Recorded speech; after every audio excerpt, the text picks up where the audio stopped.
senyor, estic fent un pessebre. El doctor Caparrós fa el pessebre.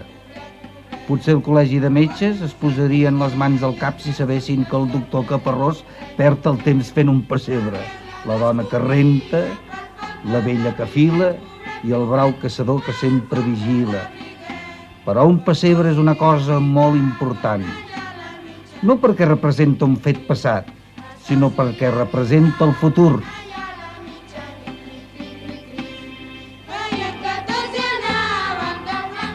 M'explicaré.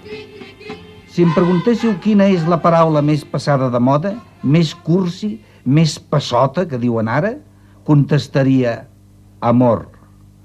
Fa riure estimar-se. Fa riure estar enamorat.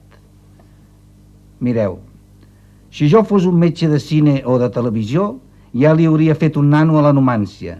La meva dona s'entendria amb l'exmalalt i el meu nebot seria de la acera d'enfrente. Es parlaria de mi molt més i seria molt més famós.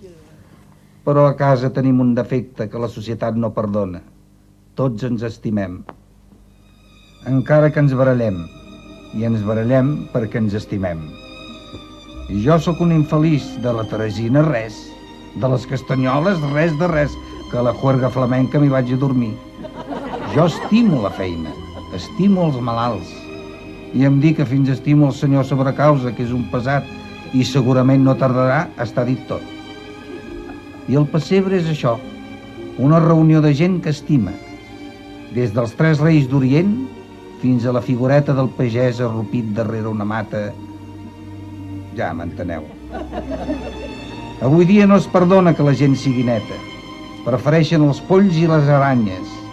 L'amor amb majúscula els molesta. Però el futur és de l'amor. O no hi haurà futur. Ja tornes a parlar sol?